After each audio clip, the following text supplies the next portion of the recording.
This week on Outdoor Bound TV, we head to the woods of south central Wisconsin with Owen's Chris Shore.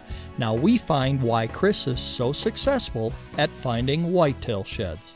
And later, we head to the Mississippi River Valley to meet Kevin Brantner of Pepin, Wisconsin. Now Kevin and I and his friend Dwayne will be headed out onto the Mississippi River to test some of the walleye and panfish jigs that Kevin makes.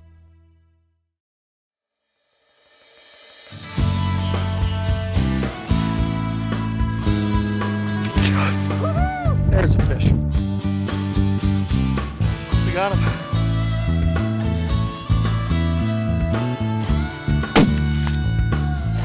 Look at that.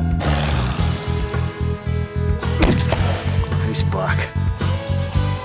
Did you get that one? Outdoor Bound TV is brought to you by Colby Chrysler Center. Welcome home to Colby Chrysler. Pro Designs, Sign and Printing Solutions. Canada Outdoor Adventures, professionally outfitted hunting trips from Canada, New Zealand, and beyond. Offering professionally guided, all-inclusive packages, Canada Outdoor Adventures is a U.S.-based company specializing in great hunting adventures in Alberta, British Columbia, New Zealand, and beyond. Whether you're seeking that trophy of a lifetime, planning a hunt for you or your group, or taking your son or daughter on their first adventure, let Canada Outdoor Adventures handle all the details for you. To contact a pro staff member near you, visit our website, Canada Outdoor Adventures, the adventure of a lifetime. At Colby Chrysler Center, we know that buying a new car is a big deal, so we do our best to make it feel right at home. We know your time is important, so you won't find any gimmicks or hassles here. Just a great selection and unbeatable prices. Good looks, a comfortable ride, a Hemi engine, safety, and the ability to haul just about anything. What more could you ask for in a new truck? Our commitment to you doesn't end with the sale. We are here for you anytime you need us. At Colby Chrysler, it's all about making you feel at home and ready to hit the road. Welcome home to Colby Chrysler.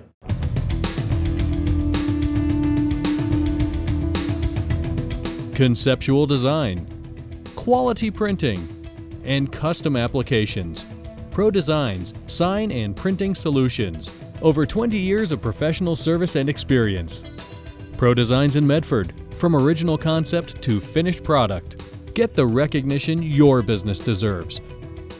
Pro Designs, Sign and Printing Solutions.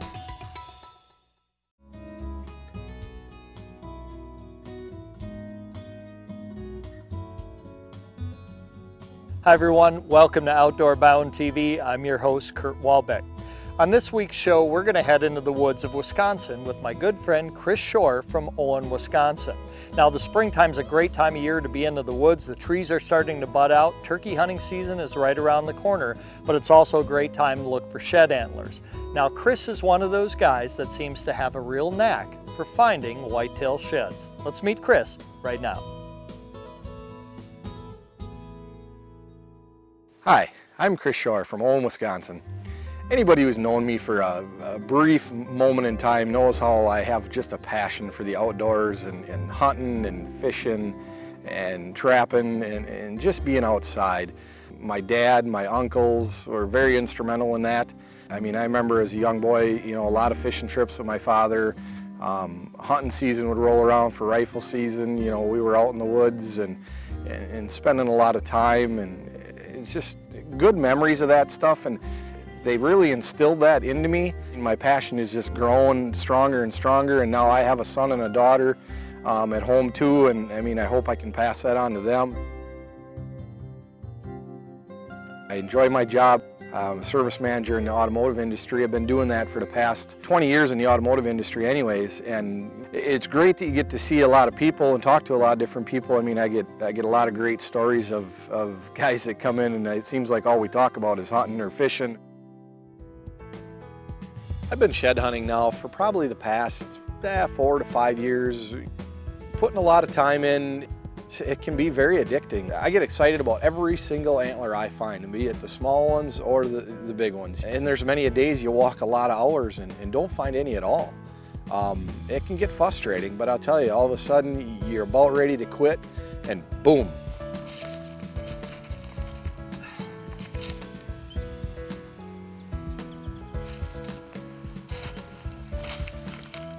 Not a monster, but you know what? The rule of thumb I've got, if I'm finding the small ones, I'll find a bigger one. What have I said? Right here. Probably jumping this fence. Boom. There it is. Like I said, not the biggest antler in the collection, but I'll take it. I'll take it. You find one and it just, you get that surge of adrenaline and you can walk again for another couple hours and you don't think about, you know, giving up.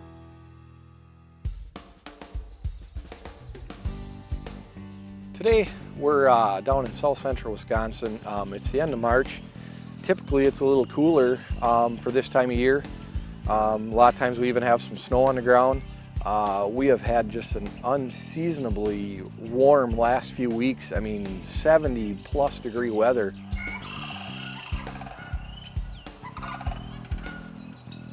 We're gonna get out there today and see what we can find. Put some miles on, check a few fence rows, check some of these CRP fields, maybe check some of these feeding areas. Hopefully we can come up with a couple. You never know. I've been shed hunting for a number of years now, and I've had a lot of guys ask me, you know, where can I find some sheds at? Where, you know, where do you look? Where do you find them? There's a lot of different places. I mean, deer can lose those antlers just about anywhere, and a lot of times you think it's a needle in a haystack, but there's a lot of higher percentage areas a guy can check. Bedding areas. This is another one of these spots I'm talking about where you can find the buck bedding. You know, it's definitely a buck bed. He's got a bunch of white hair in here where he's been laying, you know, spending a lot of time in the winter, and that freezes down and they pull that off every time they get up and down. But it's definitely a spot. It's a good spot to look. We didn't find anything here today, but it's always good spots to check is when you find those buck beds. Winter feeding areas, transition areas. Look at that, folks, right there. Definitely not this year's shed. That's old. That could even be a couple years old. Where, you know, this is one of those spots in between a bedding and a feeding area. That would have been a really nice shed if we would have found it maybe when he had first lost it. But you know what? I've said it before, I'll say it again. I'll take any shed that I can find. New, old, it don't matter. You know, these old ones, they got a little character to them. And fence rows. These fence rows can be magical. You know, you can see where these deer have been working this trail, jumping this fence, and the ground's all beat up here where they've been landing. I mean, this horn was literally a foot from that. But sometimes you just got to be up close and personal and checking these spots where, you know, they're crossing areas, or, you know, jumping fences, jumping trees in swamps or in the woods. You know, I've found a few of them before where right next to a log, on the other side, there's that antler. You know, it's been proven. You know. I guess in the last one I would say is you can't be on the couch. You know, plain and simple. You got to be out there looking. I get a lot of guys that say, "Well, you're finding a lot of horns." Well, you know, I'm out there putting some time in for it. And sometimes, like I said, you put a lot of time, you don't find anything. But that's the way it is. You know, it's kind of like hunting too. You can spend a lot of hours in the tree stand, but it's always good to be out there, and you learn something every time you're out there, every single time. I think one of the best tips I could give somebody when you're shed hunting, you know, you got to keep your eyes open, but using some good binoculars and glassing and looking, you know, especially in these high grassy areas, a lot of times you can pick up the tip of an antler, that little bit of white will stand out where nothing else, you know, it'll look just different than the rest of your surrounding, and you can see that through a binocular, where a lot of times your naked eye, when you could walk right by it. I mean, I've had times where I've looked down and there's the horn, you know, 2 feet from you. But I can't say nothing more about it. I mean, looking and glassing and looking, it's just what it is. I mean, it's all about the look and stop. Take your time. Just like that. Just like that. That's how fast it can happen. Ooh, that's a good one there too.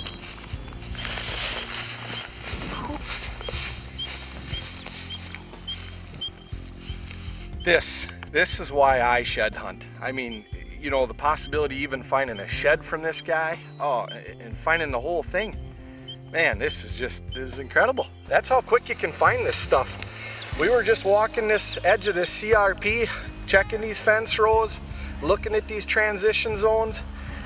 That's where these bucks go, and especially, I mean, they head to the bedding areas, you know, especially if something's wrong with them. I can't say enough about just, I mean, glassing and looking, and I mean, literally, we were walking by, we almost walked by this buck. He was just laying here in this tall grass. You'd have been in here with a little bit of snow or something, you'd have never seen him. Wow, that is a monster. It's almost too bad to see him end like this. It would have been nice to harvest something like this, you know, during bow or rifle season. Kind of a shame a little bit. What an animal. Look at the mass on there, points. He's got it all. Got it all. You find something like this that this makes a guy's day right here. This is it. Wow. Take some time and enjoy the nature, enjoy the outside. Get the family involved, get friends, you know, get a couple buddies and go do it. Big or small, it doesn't matter. It's just a matter of getting out there and doing it.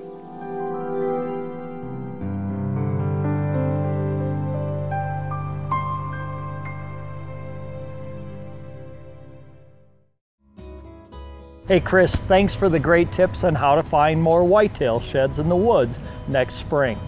After these messages, we're going to meet Kevin Brantner from Pepin, Wisconsin. Now, Kevin and I had the opportunity to meet over the winter at one of the sports shows he was attending. Kevin's got an interesting story, and we get a chance to meet him right after the break. At Colby Chrysler Center, we know that buying a new car is a big deal, so we do our best to make it feel right at home.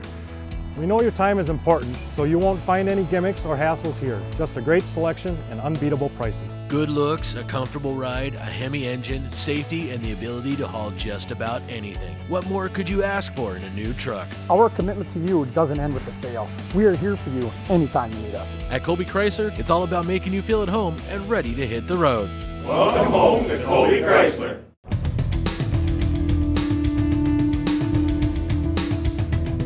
Conceptual design, quality printing, and custom applications.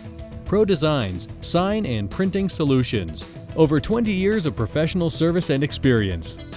Pro Designs in Medford, from original concept to finished product. Get the recognition your business deserves. Pro Designs, sign and printing solutions. Offering professionally guided, all-inclusive packages, Canada Outdoor Adventures is a U.S.-based company specializing in great hunting adventures in Alberta, British Columbia, New Zealand, and beyond. Whether you're seeking that trophy of a lifetime, planning a hunt for you or your group, or taking your son or daughter on their first adventure, let Canada Outdoor Adventures handle all the details for you. To contact a pro staff member near you, visit our website, Canada Outdoor Adventures, the adventure of a lifetime. Here are this week's Outdoor Bound TV viewer photos.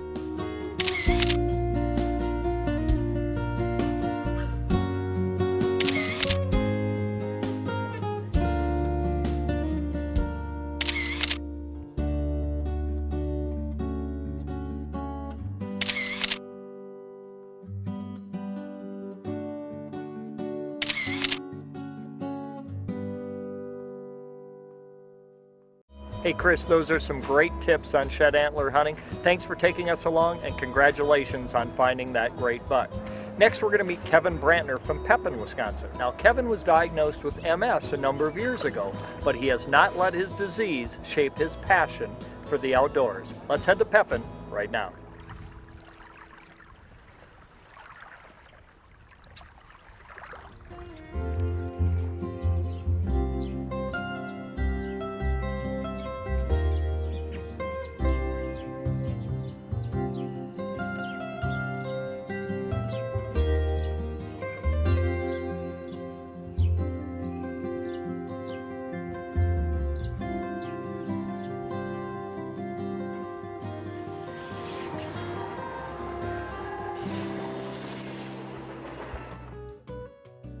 I started out making jigs back in probably the 80s.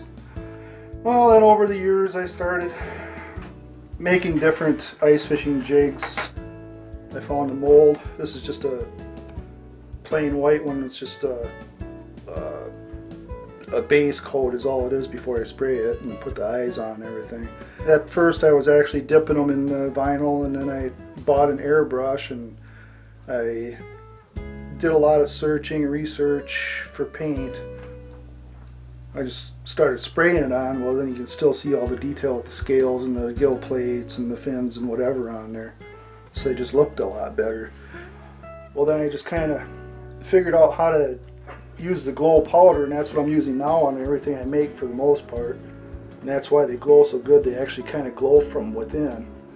And then somewhere along the line I decided to start making tiger stripes. So basically everything I make's got tiger stripes. For some reason the fish really like that. I've given these to people, I've sold a few, and Dwayne here has used them. And our experience this last winter with them was phenomenal. However you're doing that, you've got quite a technique developed. Well, it's not hard to do. It's just I do one side at a time and then just match up where the other side was at. Phenomenal. That is neat. It's not hard. But the ice fishing jigs is actually a process of building up. What I do is I start out with a plain hook, jig hook, and then I wrap the lead wire around it, which was the jig on would have been your right side. And then what I do is I build up the body, the fullness of it with the glow powder. And that's kind of the process I don't really just tell anybody about, so we'll just kind of leave it at that. But anyway, once I get that built up and then I let it dry and everything, that's when I start the paint process with an airbrush. And I do red eyes on everything for these, and it just seems to me like the fish just like red. It just seems to be, I don't know if it's the blood color or what, but it draws them in. Well, you've been making some spinners lately along with some of your jigs too. Yeah. What can you tell me about those? I'm interested in that for walleye fishing. Well, that's actually a new idea I came up with this winter. It actually started out where they were just jigs. You know, if I'd have a hook sticking out the back, I can either do just that, or else I can make it so there's a treble hook on the bottom. And I figured for walleye fishing, ice fishing. Because I started out with just a plain piece of wire. It's just a straight piece of wire. And I have a round nose pliers that I bend a hook in each end, like this. And I put one end inside the mold. The hook actually goes in and then over, so that it's molded into the lead where it can't ever come out. This is to the point now where I can start putting glow on it. And then once I get all the glow on it, that's when I spray paint it and put the stripes and the eyes on, and I put usually about 3 coats of gloss on. So what I did was I cut the loop off the end, and the next process is to put the beads and the blade on. I put a split ring on there so you can change the hook. You don't have to have whatever I put on there.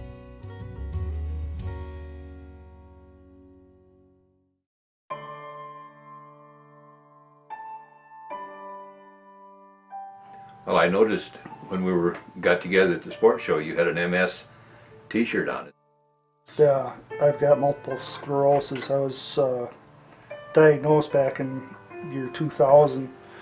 I used to be a metal fabricator, and I just woke up one morning and my left eye was really dark, and it's like, what the heck is that, you know? And I kept waiting. Like, I think I went for about 2 weeks, and I finally decided, hey, it's time to go see what's going on with this. So I went to an ophthalmologist, and they did testing on me for about a half a day, and they couldn't find anything wrong with my eye. So they sent me to a neurologist, and they did a spinal tap, and they did an MRI of my brain, and there was 21 scars on my brain at the time. That's what multiple sclerosis is. It's Latin for multiple scars. What happens is your immune system attacks the myelin coating on your nerves in your brain and your spinal cord. I've lost a lot of vision in my eyes because of it. I was having problems with my whole right side. It went numb. After that got done, then the right side of my face went numb, and it was to the point where my tongue even actually got numb, and everything tasted really funny. And I called the doctor, and basically the neurologist they basically say, well, there's nothing I can do about it. So people probably see me out and about and think, oh, there's nothing wrong with him. But there's days when I'm sitting at home and it sucks all the energy out of you. Like if you've ever had the flu before, that's how it makes you feel. It's like you just don't have an ounce of energy in you. It could be a lot worse. There are people out there that have it a lot worse than I do. I mean, they go in wheelchairs and. Well, obviously you're making the best of the melody you got, and you've found an area that you enjoy working in, and that's one thing about it is I can go at my own pace. If I was ever try to make a business out of this, especially if I was trying to sell these to a bait shop or whatnot, I couldn't do it. For what time and effort I got into these, if I was to try to sell them, I couldn't make a dime on them. I'd be going backwards. Oh, for sure. You know, they've got to make a profit too, and I'd have to sell it cheap enough for them to be able to do that, and it's just not possible. I'll sell a few. I don't like to go overboard, and I don't want to be a company. I just want to do this just for something to do. Like in the winter months, it gives me something to do. And at this point, I'd take it and just dip it in the gloss and let it dry. And then all you have to do is put that on the split ring, and that's basically what it'll look like right there when it's all done. Let's put a couple of these together and go down and try it. Put them in the water and see if we can get a couple of fish off them. How's that sound? Bait testing routines are always good. I'm always willing to test. That's what this is all about. All right, let's do it.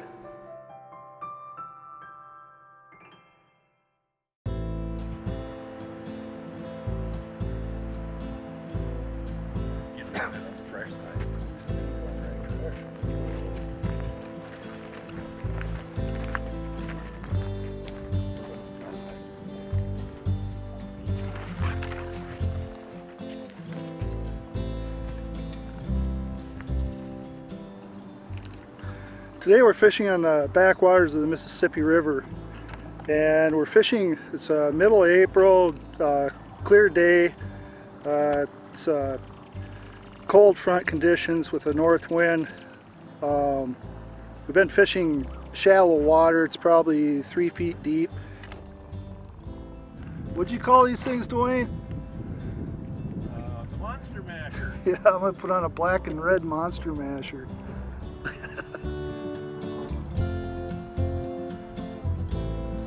See how that works.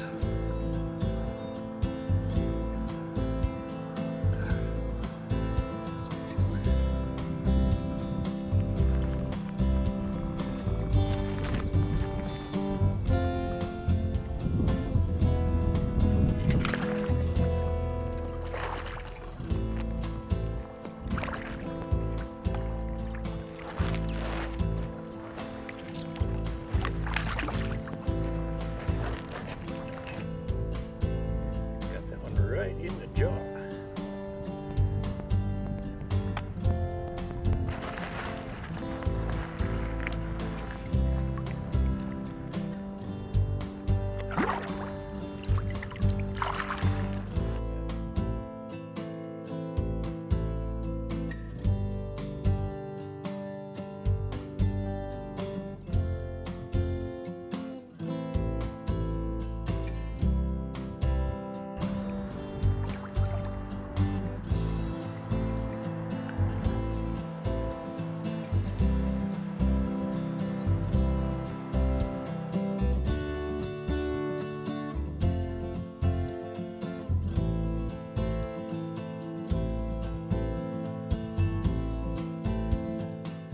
Going to be fishing with a slip bobber with some jigs that I made up, going for panfish. We should be into bluegills, perch, maybe some crappies, bass.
just an afternoon's catch when you're fishing with Team Brantner. Yeah. This is the way to catch them.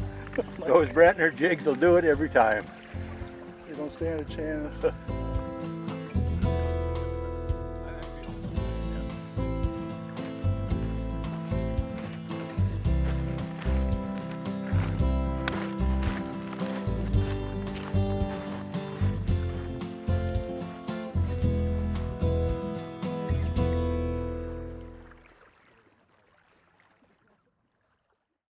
Outdoor Bound TV is brought to you by Colby Chrysler Center. Welcome home to Colby Chrysler. Pro Designs, Sign and Printing Solutions. Canada Outdoor Adventures, professionally outfitted hunting trips from Canada, New Zealand, and beyond.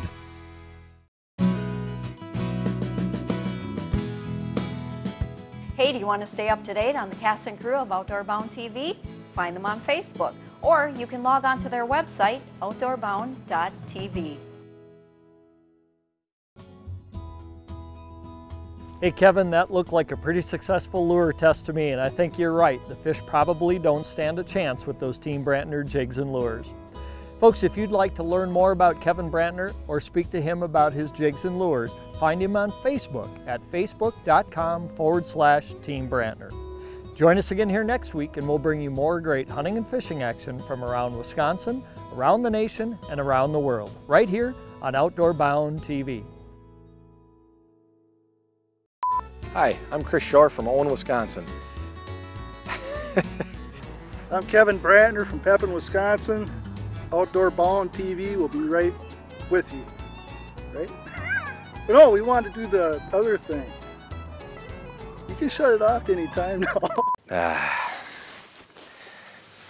I didn't have it. Thought I had it. I see how guys get. You get to the point where you just, okay, what else do I say? And you don't want to sit here and pause all day. Geez, my face is filthy. I didn't even have no makeup on or nothing. Hi, I'm Kevin Brantner, and this is a dead perch. Sorry, I had to do that. We're out of here.